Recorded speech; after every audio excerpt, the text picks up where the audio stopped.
Good morning, Ambassador Burns. How are you?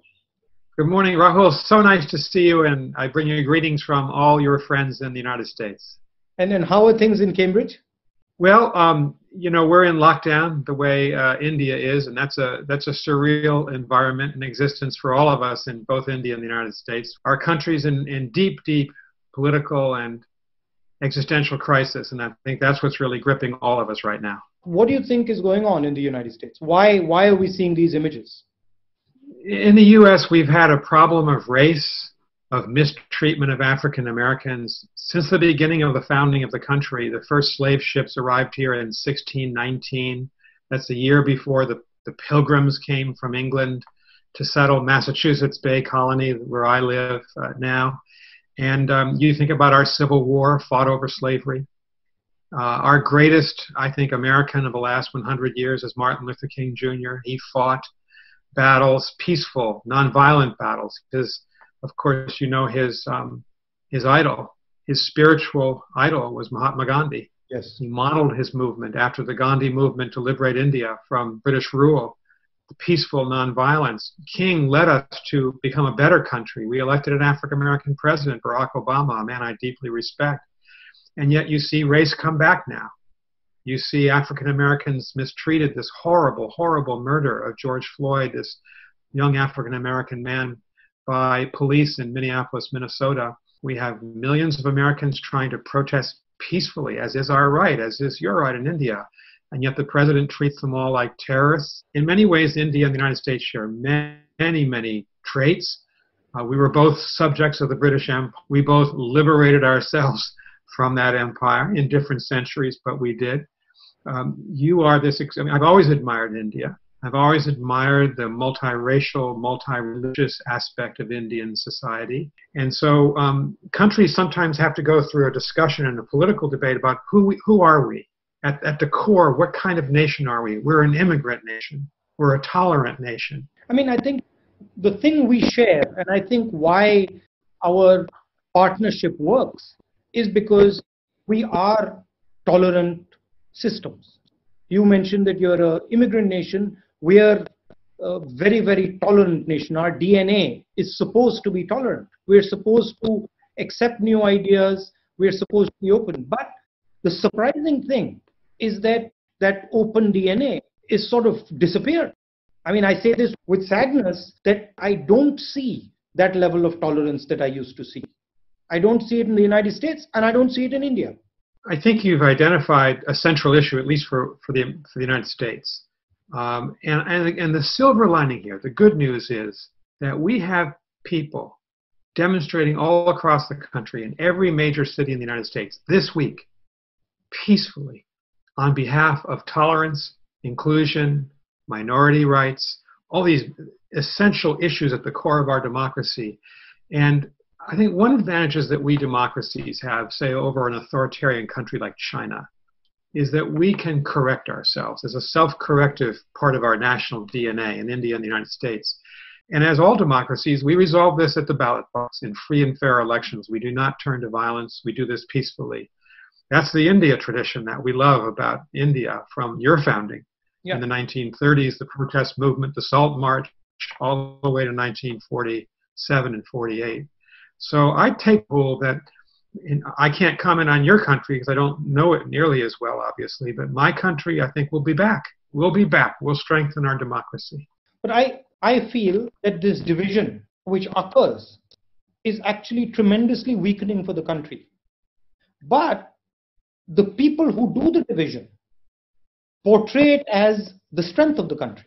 When you divide African Americans, Mexicans, and other people in the United States, or you divide Hindus and Muslims and Sikhs in India, you're weakening the structure of the country.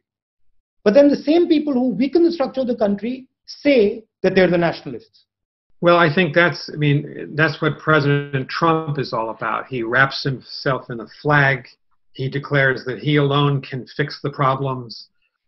I must say, I think President Trump is in many ways an authoritarian personality. But in our country, you're seeing the institutions remain strong. Mm-hmm. The military clearly saying over the last few days, individual senior military leaders, we will not put American military troops onto the streets. That's the function of the police forces, not the military force. We'll abide by the Constitution. The senior military officer, General Mark Milley, said this week, Americans have a right to protest. They have a right to disagree with the government. These are so fundamental. It's extraordinary we have to even debate these. So we're back to debating first principles. But again, I do see strength that democracies go through trials. We play out our differences in political campaigns or in street protests, but at least we can do that. You can see authoritarianism coming back in China, in Russia. And we democracies, we sometimes go through painful episodes because of our freedoms, but we're so much stronger because of them. That's our advantage, I think, inherently over the authoritarian countries. When we look at the relationship between India and the United States, there's been a lot of progress over the last couple of decades. But one of the things I've noticed is that a relationship that used to be a partnership seems to have become very transactional.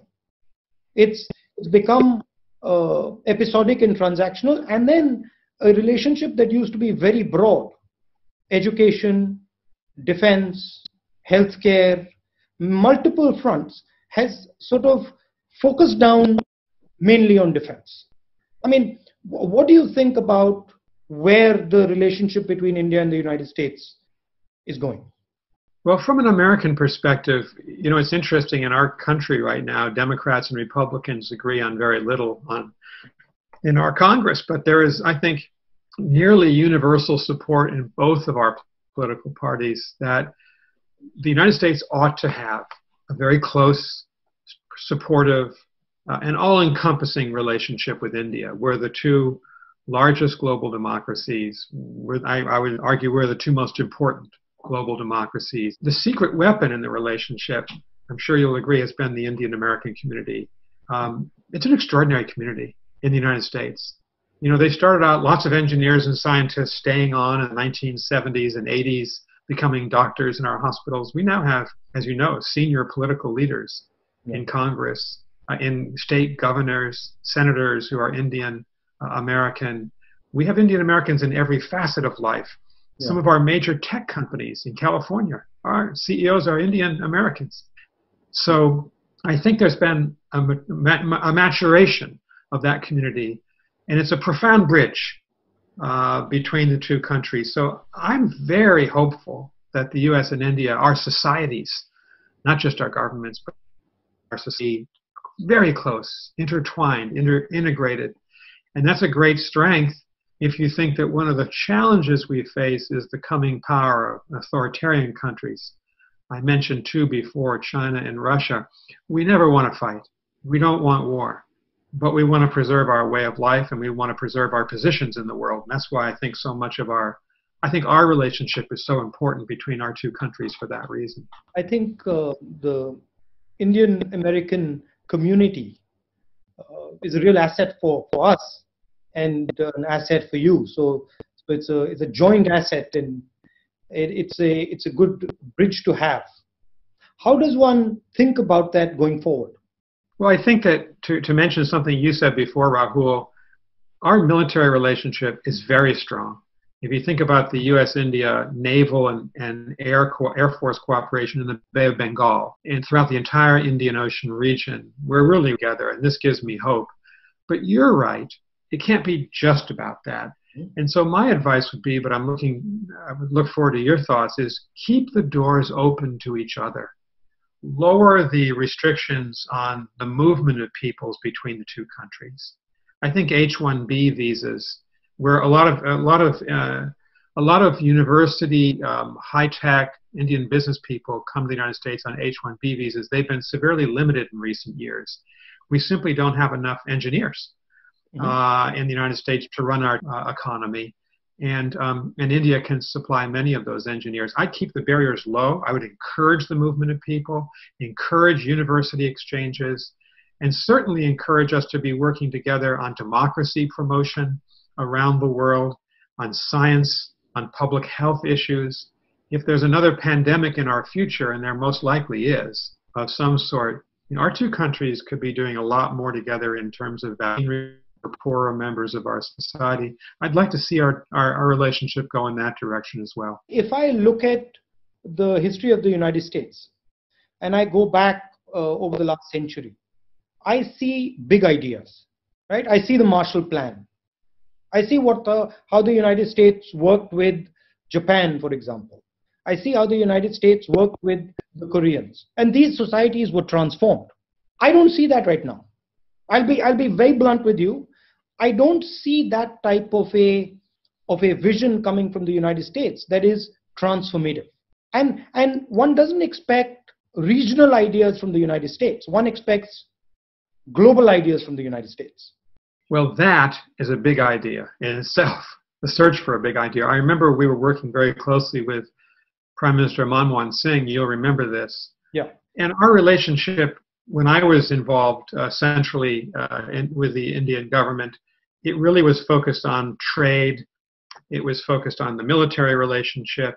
And we were always searching for your big idea. You're right, because we have something very precious in common, and that's our democratic traditions. I still think that finding a way for Indians and Americans and our governments to combine forces to promote human freedom, promote democracy, promote rule of the people in the world, I think that is a powerful idea that Indians and Americans can bring together to the rest of the world. Again, we are not looking for a conflict with China, but we are waging, in a way, a battle of ideas with China. We can't decouple ourselves or delink ourselves from China. I would love to hear your thoughts on this. I'd say cooperative competition without ever going into violence. Yes, they have a different worldview. Yes, they have an authoritarian worldview. Yes, we have a democratic worldview. And I'm pretty confident that the democratic worldview will do well. But in order to achieve that, that has to start from inside our countries. We can't have a authoritarian perspective internally and then make that argument. That argument has to be made from the foundation of democracy within the country itself, within our countries. And that's where I see the problem, that it becomes very difficult for us to, from our perspective, to make an argument of democracy when our institutions are being torn apart, when our people are scared, when millions of people in our country are terrified of what's going to happen to them. The most important battle, from our perspective, yours and ours, is to actually bring back our countries to where they used to be, which is sort of where we embrace our cultures, where we embrace our past, where we embrace our people, and where we sort of we give a healing touch, as opposed to this sort of aggressive politics that we're stuck in. Yeah, I think that's a very interesting point. That India and the United States can be working together, not to, as you say, not to fight China, but to make it observe the rule of law as we try to live together in this world. Why do you think that in this COVID crisis, and I say this for most countries, including India and the United States, why do you think there has been almost no cooperation? I think you and I have talked about this before. It's a terrible, terrible disappointment to me. I'm sure it is to you. This crisis was made for the G20. It was made for Prime Minister Modi and President Xi Jinping and Donald Trump to be working together, all of our countries, for the common global good. All of us are confronted. Every Indian American is vulnerable to this disease.